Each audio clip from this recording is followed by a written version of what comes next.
Press the bell icon on the YouTube app and never miss another update from Adda247. Bell icon दबाइए, Adda247 की सारी notifications पाइए। Adda247 government job in your pocket. Hello साथियों, नमस्कार। मैं प्रशांत Adda247 से। जी हाँ, सीटेट के एग्ज़ाम मात्र 2 दिन और रह गए साथियों। 2 दिन की तैयारी में वो खास महत्वपूर्ण जो बिंदु हैं, आपको उन बिंदुओं के ऊपर हम आज चर्चा करना चाहते हैं, जहां से सवाल निश्चित रूप से पूछे जाएंगे और हर साल इन एरिया से सवाल पूछे जाते हैं। अगर साथियों आपने इन पॉइंट्स को ठीक तरीके से पढ़ लिया, इसको एनालाइज कर लिया आज इस सेशन में, तो यहाँ से सवाल आपके कम से कम 5-6 सवाल पक्के हो जाएंगे। यहाँ से सवाल पूछे ही जाएंगे और हर साल पूछे जाते हैं। साथियों, स्टार्ट करने के पहले अगर ये वीडियो अच्छा लगे तो आप लाइक करना, शेयर करना और अपने फ्रेंड्स को ज़्यादा से ज़्यादा बताना, ताकि ज़्यादा से ज़्यादा लोगों तक ये वीडियो पहुंच सके। साथियों, स्टार्ट करते हैं। जो सबसे पहला जो एरिया है कि आपने देखा यहाँ पे साइकोलॉजिकल टू लॉजिकल, मनोवैज्ञानिक से तार्किकता क्या होती है। फॉर एग्जांपल जो सवाल पूछे जाते हैं, सीटेट का एक ऐसा नेचर रहा है कि बहुत थ्योरेटिकल टाइप के सवाल पूछने के बावजूद भी ऐसा लॉजिकल, ऐसा कंसेप्चुअल क्वेश्चन पूछता है कि स्टूडेंट्स नहीं समझ पाते हैं कि इसका जवाब कैसे दिया जाता है। साइकोलॉजिकल का से लॉजिकल का मतलब क्या है, इससे बहुत सारे प्रश्न बनते हैं कि एक बच्चे को साइकोलॉजिकल से लॉजिकल तरीके तक हम कैसे डेवलप करेंगे, एक बच्चे को मनोवैज्ञानिक से तार्किक तरीके तक हम कैसे डेवलप करेंगे। तो यहाँ पर मतलब यह है कि फॉर एग्जांपल साइकोलॉजिकल का मतलब यह हुआ कि मान लीजिए क्लास का इन्वायरमेंट है, कक्षा में जो बच्चा पढ़ रहा है, वहाँ पे पढ़ाई लिखाई के लिए जो माहौल क्रिएट किया जा रहा है वो एक साइकोलॉजिकल इन्वायरमेंट हो गया, एक मनोवैज्ञानिक माहौल हो गया। अब उस क्लास के अंदर मान लीजिए गणित सिखाया जा रहा है या कोई सब्जेक्ट सिखाया जा रहा है, सब्जेक्ट के अंदर जो कंसेप्ट बनाया जाता है बच्चे का, कंसेप्ट के अंदर कुछ लॉजिक होते हैं, कुछ तर्क होते हैं, उसके अंदर एब्स्ट्रैक्ट रीजनिंग भी हो सकती है, अमूर्त सोच भी हो सकती है, मूर्त सोच भी हो सकती है। वहाँ पे यहाँ से सवाल पूछे जाएंगे, तो आपको यहाँ से अलर्ट रहना है। एक सवाल पक्के आएंगे इस तरह से, लॉजिक और तर्क और अमूर्त तर्क के ऊपर पूछे जाते हैं। इसके बाद डाइवर्स टीचिंग मेथड है। एक कक्षा में एक टीचर होता है, वो उसको डाइवर्स या विविधता वाली शिक्षण की प्रणाली रखनी चाहिए। मतलब विविध सोच वाले बच्चे होते हैं क्लास में, तो विविधता के साथ उसको पढ़ाना चाहिए। जितने बच्चे उतने अलग अलग तरह के पढ़ाने के मेथड टीचर को सोचना चाहिए कि कौन कौन से बच्चे के ऊपर कौन कौन सा मेथड लगेगा।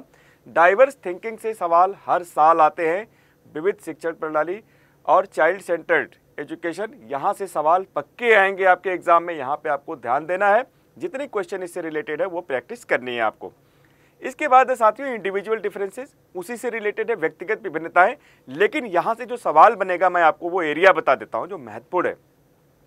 एक तो हेरिडिटी और इन्वायरमेंट से, आनुवंशिकता और वातावरण से सवाल बनेंगे।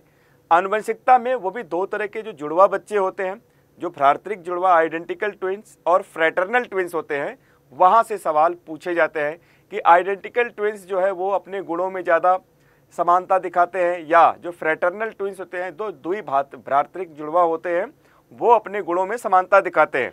तो आपको यहाँ ध्यान देना है, आइडेंटिकल ट्विंस जो एक समान जुड़वा होते हैं वो अपने गुणों में ज़्यादा समानता दिखाते हैं, और जो 2 समान जुड़वा होते हैं, मतलब जिसको आइडेंटिकल ट्विंस ना कह के जिनको फ्रैटर्नल ट्विंस बोलते हैं, वो भाई एक ही जैसे होते हैं लेकिन थोड़ी समानता में अलगाव हो जाता है। एक समान नहीं होते हैं, बल्कि उनके गुणों में असमानता होती है, उनकी बनावट में असमानता होती है। तो सवाल यहाँ से पक्के पूछे जाएंगे। एक न एक सवाल इंडिविजुअल डिफरेंसेस से या हेरिडिटी इन्वायरमेंट से आएंगे। आपने इस पॉइंट को पढ़ लिया, वहाँ पे आसानी से जवाब दे सकते हैं। इससे बाहर कुछ भी नहीं आएगा साथियों। डरने या घबराने की बिल्कुल ज़रूरत नहीं है आप लोगों को। इसके बाद रोट लर्निंग, रटंत्र जो अधिगम है, रटंत्र अधिगम का भी महत्व है। हालांकि एनसीएफ 2005 रोट लर्निंग को मना करता है कि रोट लर्निंग नहीं होनी चाहिए, रटवा करके नहीं सिखाया जा सकता। ये भी कंसेप्ट आपको ध्यान में रखना है। लेकिन रोट लर्निंग का यहाँ पे जो महत्व है, क्या सवाल पूछे जाएंगे, वो मैं आपको बताना चाहता हूँ। एक तो एनसीएफ की तरफ से सवाल पूछा जाएगा कि रटने वाला अधिगम या रटने की शिक्षा प्रणाली जरूरी है या नहीं जरूरी है, तो वहाँ पे रोट लर्निंग की बात नहीं कही गई है। लेकिन बच्चे को ड्रिल या अभ्यास के द्वारा जब हम सिखाते हैं, जब बार बार अभ्यास करवाते हैं, तो वहाँ पे रोट लर्निंग की बात आती है। तो जहाँ पे कभी क्वेश्चन में ड्रिल या अभ्यास या बार बार प्रैक्टिस की बात करें, वहाँ पे रोट लर्निंग वाला क्वेश्चन आंसर आपका सही माना जाएगा, तो उसके साथ आपको जाना है। इसके बाद आप देखेंगे इंटरेस्ट इन लर्निंग, इंटरेस्ट और अभिप्रेरणा, रुचि और अभिप्रेरणा का क्या अधिगम के साथ सह संबंध है। सह संबंधों से सवाल पूछे जाएंगे कि हमारी अलग अलग क्षमताएं होती हैं, इन क्षमताओं का दूसरी क्षमताओं के साथ क्या संबंध है। जैसे एक उदाहरण के लिए आप देख सकते हैं रुचि का अधिगम के साथ क्या संबंध है, अभिप्रेरणा का अधिगम के साथ क्या संबंध है, ये आप देख सकते हैं। यहाँ से एक सवाल पक्का आएगा कि रुचि क्या होती है, अभिप्रेरणा क्या होता है, उसका अधिगम के साथ क्या संबंध है, तो इसका सकारात्मक संबंध है। जितना ज़्यादा इंटरेस्ट होगा, जितना बेहतर अभिप्रेरणा का स्तर होगा, उतना ही बेहतर अधिगम होगा। यहाँ से एक सवाल पक्का आएगा। इसके बाद लैंग्वेज यहाँ पे है, लैंग्वेज हेल्प्स लैंग्वेज लर्निंग, एक भाषा दूसरी भाषा को सीखने में मदद करती है, आया हुआ क्वेश्चन है। इस ट्रेंड पे सवाल पूछे जाएंगे। दूसरा एक इम्पॉर्टेंट बात आपको बता दूं कि भाषा से सवाल पक्के पूछे जाएंगे इस बार आपके एग्जाम में, तो भाषा से संबंधित चीज़ों की जानकारी को थोड़ा अच्छे तरीके से आप समझ के दोहरा के जाना, आप बेटर करोगे। और भाषा में एक भाषा जब आप बच्चे को आती है तो उस भाषा के माध्यम से दूसरी भाषा सिखानी आसान हो जाती है, दूसरा भाषा बच्चा जल्दी से सीख लेता है। इसके बाद खुले प्रश्न एवं बंद प्रश्न, जो ओपन एंडेड क्वेश्चन होते हैं और क्लोज्ड एंडेड प्रश्न होते हैं। विद्यार्थी लोग, स्टूडेंट्स इसमें बहुत सारे क्वेश्चंस पूछते हैं, सर ये बात समझ में नहीं आती है कि ये प्रश्न दो तरह के ओपन एंडेड और क्लोज एंडेड कौन से होते हैं। तो आप देख सकते हैं ओपन एंडेड प्रश्न वो होते हैं जो खुले टाइप के प्रश्न होते हैं। ऐसे सवाल पूछे जाते हैं इसमें बच्चे से या किसी भी व्यक्ति से जिसमें उसको अपनी भावनाओं को, अपने व्यू पॉइंट को बताने में पूरा एक मौका रहता है। जैसे हमने किसी से पूछा कि आप कैसे हैं, आपका क्या हाल चाल है, तो वह व्यक्ति खुला प्रश्न हो गया। अब वह व्यक्ति कुछ भी बोल सकता है जो उसके विचार में आएगा, ठीक है। बंद प्रश्न वो प्रश्न होते हैं जो बंद टाइप के होते हैं, मतलब हमने रेस्ट्रिक्ट कर दिया, लिमिट कर दिया कि आपको हाँ या ना में जवाब देना है, सही या गलत में देना है, यस या नो में देना है, रॉन्ग और राइट में देना है। तो इस तरह से जो सवाल होते हैं वो बंद टाइप के प्रश्न होते हैं, यहाँ से भी सवाल पूछे जाते हैं। खुले टाइप के प्रश्नों से सवाल काफ़ी आए हुए हैं। खुले टाइप के जो प्रश्न होते हैं इसमें विचार अभिव्यक्ति का एक बहुत बड़ा माध्यम बनता है, विचार अभिव्यक्ति का एक स्रोत बनता है। खुले टाइप के प्रश्न होते हैं, यहाँ पे सवाल आएंगे आपके। इसके बाद प्रीवियस नॉलेज जो होता है, पूर्व ज्ञान अधिगम के लिए कैसे जरूरी है।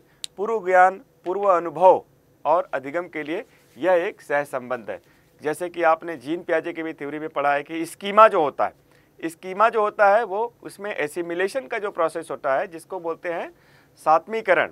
सात्मीकरण में देखेंगे कि जो पूर्व ज्ञान या प्री नॉलेज होता है बच्चे का, वो नए नॉलेज को गेन करने के लिए हेल्प करता है।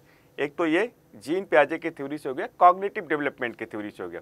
अगर इसको जनरल सेंस में देखें, जो कॉमन या अप्लाइड टाइप के जो सवाल बनेंगे एग्जाम में, उसमें सिंपली पूछा जाएगा कि पूर्व ज्ञान नए ज्ञान के अधिगम, पूर्व ज्ञान जो है अधिगम के लिए मदद करता है या नहीं करता है, या पूर्व ज्ञान कितना जरूरी है, पूर्व ज्ञान नए अधिगम के लिए कैसे जरूरी है।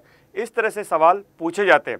तो साथियों ये इम्पॉर्टेंट टॉपिक है, हम आपके साथ लगातार आते रहेंगे जब तक आपके एग्जाम ना हो जाए, तब तक आपके साथ कुछ इंपॉर्टेंट प्रश्न को लेते आएंगे। जो पिछली सीरीज में आपको जिन साथियों को देखना है, अभी हमने कल ही एक वीडियो डाली थी, उस इंपॉर्टेंट क्वेश्चन को देखें। उसके पहले हम लगातार सीटेट के डाल रहे हैं, उसकी वीडियोस को देखें। कल हम फिर फ्राइडे को लाइव भी आएंगे 11 बजे, उसमें भी सीटेट के सवाल हम 11 बजे सुबह लेकर के आएंगे। सीटेट के महत्वपूर्ण प्रश्नों को लेकर के आएंगे, उसको भी आप लोग देखिए। लगातार महत्वपूर्ण प्रश्न, इस प्रश्नों से बाहर कुछ भी नहीं आना है।